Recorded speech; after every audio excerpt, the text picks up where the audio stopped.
Hello friends, आज के इस होम्योपैथी के सेशन में आपका बहुत बहुत स्वागत है।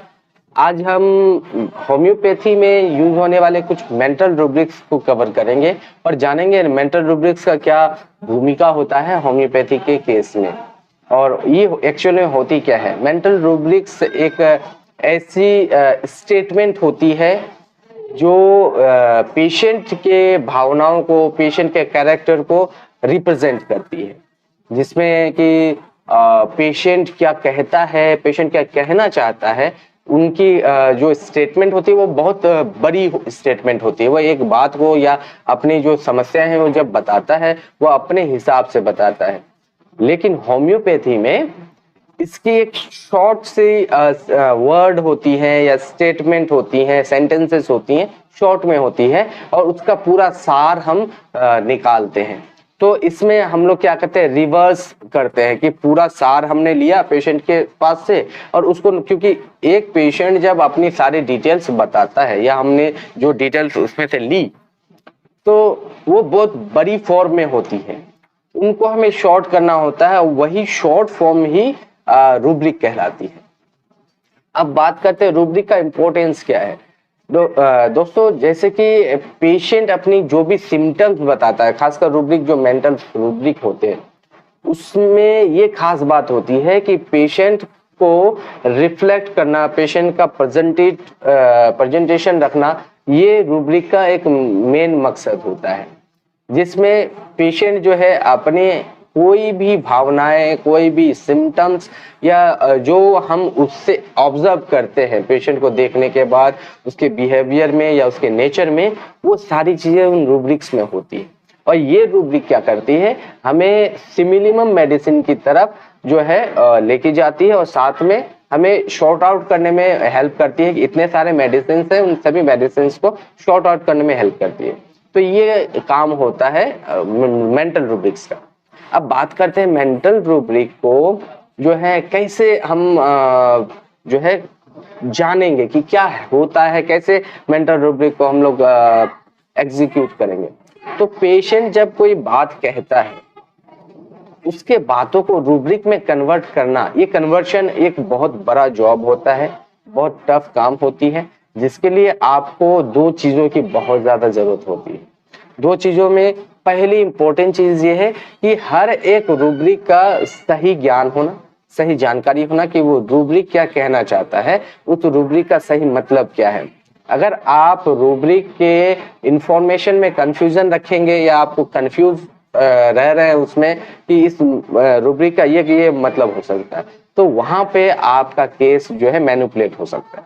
इसीलिए आपको पहले रूब्रिक के बारे में मालूम होना बहुत जरूरी है और हर एक रूब्रिक का डिटेल्ड इंफॉर्मेशन होना जरूरी है। इसलिए आज हम लोग रूब्रिक के बारे में बात करेंगे और एक दो रूब्रिक करके हम लोग कवर करते जाएंगे। तो बात करते हैं कि पेशेंट आपको डायरेक्टली रूब्रिक के फॉर्म में इंफॉर्मेशन नहीं देता है। पेशेंट अपनी भाषा में, अपनी आम लोकल लैंग्वेज में आपको अपनी बातें बताता है और उन सभी बातों को कन्वर्ट करना पड़ता है रूब्रिक में, और ये काम होता है फिजिशियन का। और ये आप तभी कर सकते हैं जब पेशेंट की बातों को सही तरह से आप समझ सकते हैं और उसका रिलेशन रूब्रिक के साथ आप लगा सकते हैं उसमें कन्वर्ट करने के दौरान।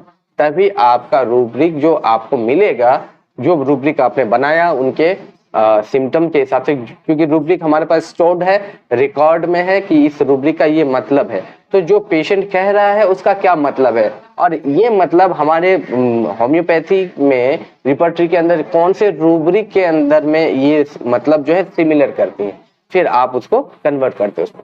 जैसे कि एक रूब्रिक है हमारा, हमने नोट रखा है कि एबंडेंट एक रूब्रिक है, मेंटल रूब्रिक, जिसमें इसका मतलब पहले समान मतलब क्या होता है। एबंडेंट का मतलब होता है फोरसेकन फीलिंग। फोरसेकन का मतलब, फोरसेक का मतलब छोड़ देना, भूल जाना। तो ये एक ऐसी भावना होती है जिसमें ऐसा लगता है कि मुझे किसी ने छोड़ दिया, ठीक है। फोरसेकन फीलिंग आप जब रिपर्टरी में आप देखेंगे एबंडेंट, आप अगर रिपर्टरी सर्च करेंगे तो उसके अंदर में आपको इसका जो मीनिंग मिलेगा वो फोरसेकन फीलिंग मिलेगा।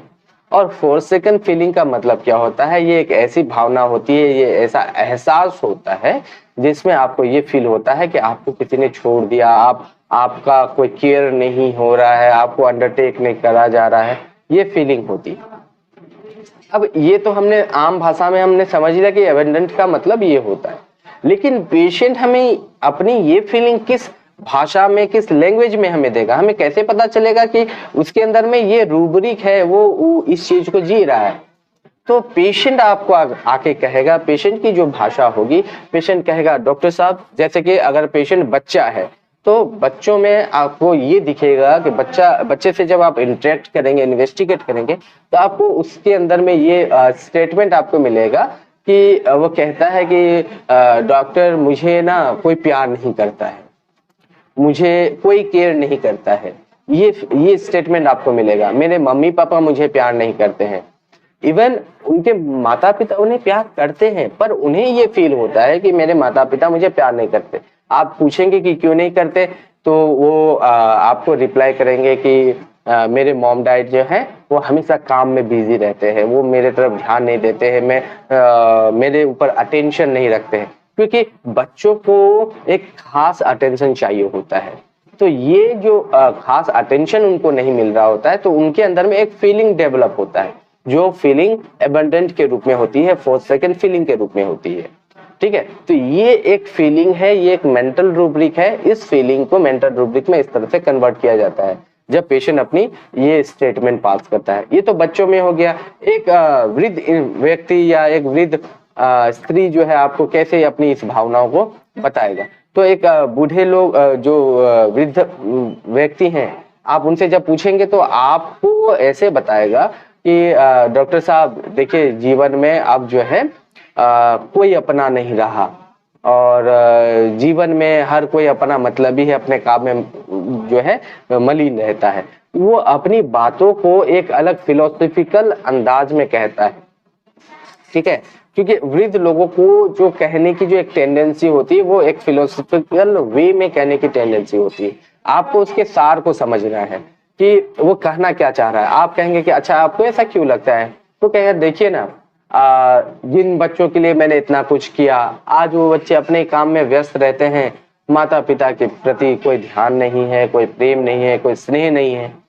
तो ये फीलिंग क्यों हो रही है? क्योंकि उन्हें ऐसा लगता है कि उनके जो बच्चे हैं उन पर अटेंशन नहीं दे रहे हैं, तो वो एक फीलिंग उनके अंदर से डेवलप हो रहा है, फोरसेकन फीलिंग, कि ऐसा लग रहा है कि उन्हें छोड़ दिया गया, उन पे कोई ध्यान नहीं दे रहे हैं, उनका केयर नहीं किया जा रहा है। ये फीलिंग डेवलप हो रहा है। तो यहाँ पे इतनी सारी जो बात हुई आपकी पेशेंट के साथ, जो इतनी सारी बात हुई, उस बात का एक ही सार निकल के आता है मेंटल रूब्रिक में, एबंडेंट। ठीक है, तो पेशेंट का जब हम सिम्टम लेंगे तो मेंटल सिम्टम में माइंड एबंडेंट लेंगे। और अच्छा, इसको जब लेंगे तो हमारा बहुत सारा मेडिसिन जो शॉर्ट आउट हो जाएगा। वो जिस एलिमेंट के लिए आया है उस एलिमेंट पे के साथ एबंडेंट फीलिंग का होना जरूरी होता है। तो उसमें क्या होगा, एबंडेंट फीलिंग के साथ पल्साटिला है, सोराइनम है, लैकेसिस है, हायोसाइमस है, वेरिट्रम अल्बम है, ये कई तरह की मेडिसिन और भी बहुत सारी मेडिसिन है।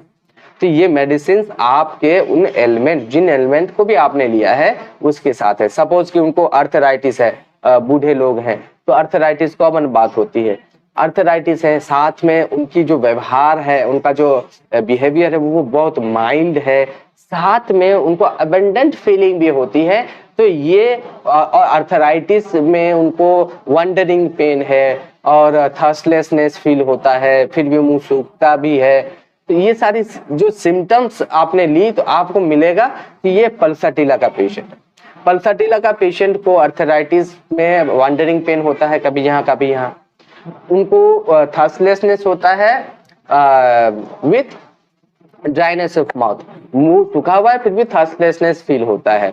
उसके बाद क्या है, एबंडेंट फीलिंग होता है। पल्साटिला को 3 नंबर मिलते हैं उसमें, एबंडेंट फीलिंग है, साथ में माइल्ड होता है पल्साटिला। वो अपनी सिम्टम्स को कहते हुए इमोशनल हो जाता है। तो आपको ये जो है यहाँ पे आप शॉर्ट आउट कर पाएंगे कि हाँ ये पेशेंट जो है पल्साटिला का है, बिकॉज इसका मेंटल स्फीयर, इसके बिहेवियर का एक स्फीयर और इनका जो फिजिकल स्फीयर है, ये सभी को इंडिकेट करता है पल्साटिला की तरफ। और यहाँ पे आप जब पल्साटिला प्रिस्क्राइब करते हैं तो patient is going to be cure. ठीक है, तो ये थी एवेंडेंट के बारे में। आई होप, मुझे आशा है आपको ये एवेंडेंट मेंटल रूब्रिक अच्छी तरह से समझ में आया होगा। अगर आप इसी तरह के मेंटल रूब्रिक के बारे में जानना चाहते हैं विस्तार से, तो आप हमें फॉलो कीजिए, हमारे चैनल को सब्सक्राइब कीजिए और हमारे चैनल को शेयर भी कीजिए अपने दोस्तों के साथ जो लोग होम्योपैथी से जुड़े हुए हैं, और लाइक करना बिल्कुल ना भूलें। तब तक के लिए धन्यवाद।